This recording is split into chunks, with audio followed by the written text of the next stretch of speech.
Hello my dear little kids. ඔන්න අද video එකෙන් ටීචර් කියලා දෙන්න යන ලෙසන් එක මගේ දොළ පුතාලා වීඩියෝ එකේ thumbnail එක බැලුවා නම් දන්නවා. නේද? I, he, she, we, they ඔන්න මේ ගැන තමයි පුතේ ටීචර් අද ලෙසන් එකකින් කියලා දෙන්න යන්නේ. ඇයි ඒ කියලා දන්නවද? මුලින්ම වාක්‍ය රටාවක් ඉංග්‍රීසි වලින් ගොඩනගද්දි පුතේ මෙන්න මේ බේසික් දේවල් මෙන්න මේ සරල නොලෙජ් එක අපිට තියෙන්න ඕනේ. අන්න ඒක තමයි ටීචර් අද ලෙසන් එකෙන් මගේ දොළ පුතාලාට කියලා දෙන්න යන්නේ. If you are ready, let's start our lesson.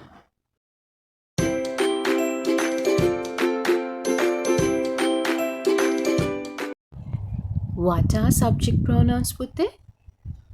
මොනවද පුතේ මේ subject pronouns කියලා අපි අද ඉගෙන ගන්න යන්නේ?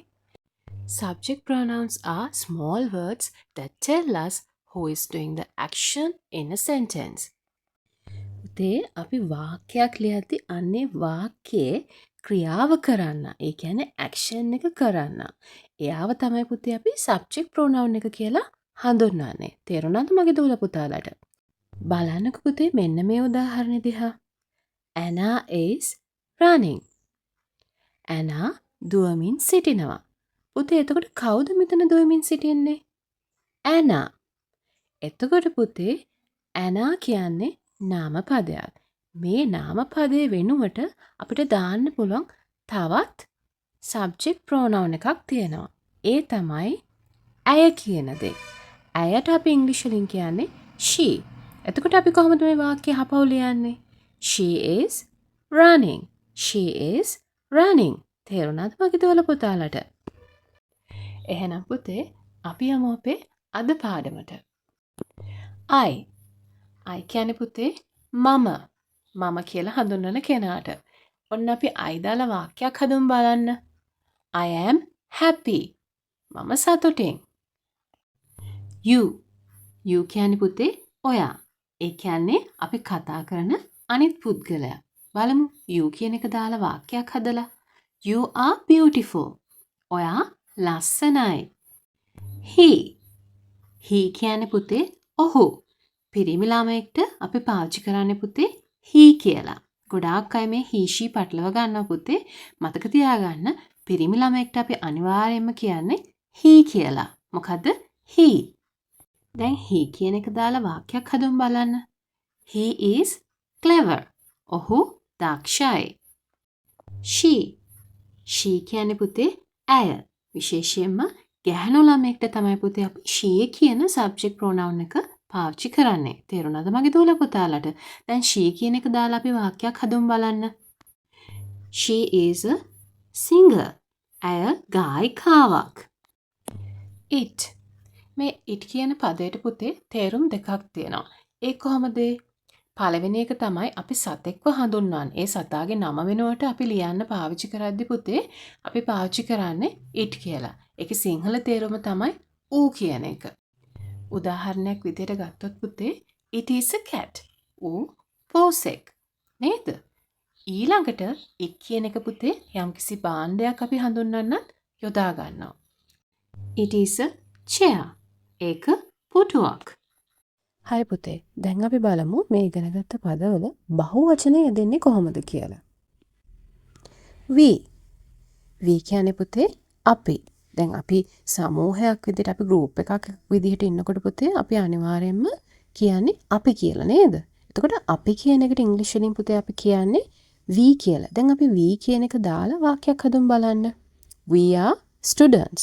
We are students. අපි ශිෂ්‍යයෝ. ඊළඟ එක තමයි පුතේ you කියන්නේ පුතේ ඔයාලා. ඒක ඒක වචන උනත් බහුවචන උනත් කිසිම විදිහකින් ඉංග්‍රීසි වල භාවිතයේදී පුතේ වෙනසක් වෙන්නේ නැහැ. එක්කෙනෙක්ටත් අපි you කියන්නේ එතන දෙන්නෙකුට හෝ ඊට වැඩි ප්‍රමාණයක් හිටියත් අපි කියන්නේ you කියලා. ඔයාලා. You are children. ඔයාලා ළමයි. දැන් තමයි පුතේ අපි වැදගත්ම දෙයක් ඉගෙන ගන්න. පුතාලට මතක ඇති මං කව ගෑනු ළමයෙක්ට අපි she කියනවා, පිරිමි ළමයෙක්ට අපි he කියලා කතා කරනවා. හැබැයි මේගොල්ලෝ කොයි විදියට group එකක් විදියට ඒ කියන්නේ බහුවචනයෙන් යෙදෙනකොට අපි ඒගොල්ලන්ට පොදුවේ කියන්නේ පුතේ they කියලා. මොකක්ද? they. own කියන අර්ථය තමයි පුතේ එතනින් අදහස් වෙන්නේ. ඉතින් මෙන්න මේ වගේ උදාහරණයක් අරගෙන බලමුකෝ. They are cricketers. They are cricketers. ඔවුන් ක්‍රිකට් ක්‍රීඩකයෝ. එතකොට they are dancers. They are dancers. එයාලා නර්තන ශිල්පිනියෝ. තේරුණාද මගේ දුවලා පුතාලට? දැන් අපි එන්නේ පුතේ අවසාන දේ ඉගෙන ගන්න. ඒ තමයි it. මේ it එකේ බහුවචන පදේ පුතේ අපි භාවිතා කරන්නේ they කියලාම තමයි. They are birds. They are birds. උන් කුරුල්ලන්. They are chairs. They are chairs. ඒවා පුටු. ඒවා පුටු. හරි පුතේ, එහෙනම් අපි අද ඉගෙන ගත්ත පාඩම ආපහු මතක් කරගමු. පුතේ අද අපි ඉගෙන ගත්තේ subject pronouns ගැන. එතකොට පුතේ මේ subject pronouns කොටස් දෙකකට බෙදෙනවා. ඒකවචන බහුවචන කියලා. ඒකවචන කියන්නේ පුතේ singular, plural කියන්නේ බහුවචන කියන එක.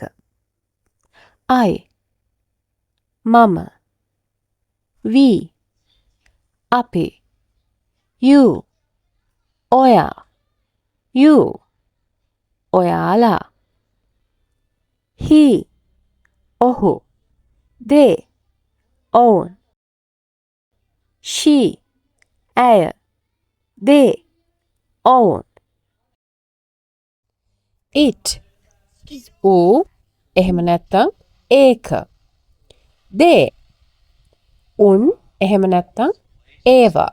පුතේ අපි තව අභ්‍යාසයක් කරලා බලමු මේක ලේසියෙන්ම මගේ දුවලා පුතාලට තේරුම් ගන්න පුළුවන් වෙන විදිහට.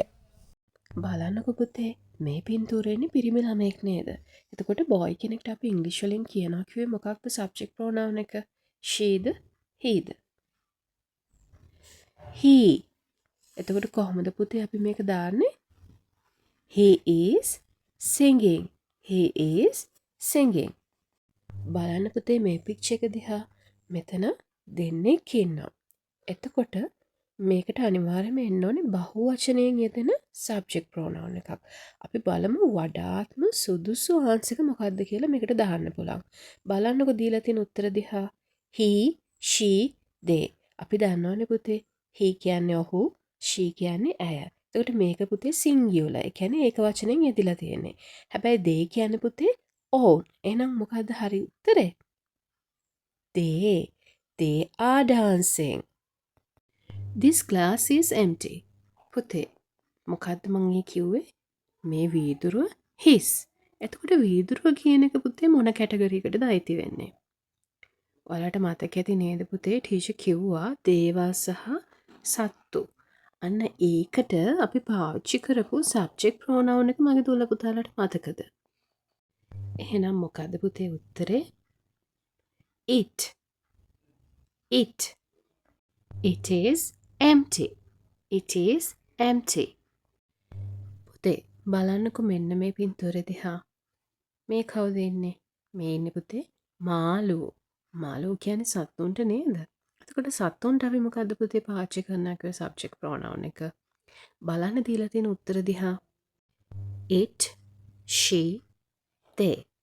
it කියන්නේ පුතේ ඌ. එහෙම නැත්තම් මොකද අනිත් එක? ඒක.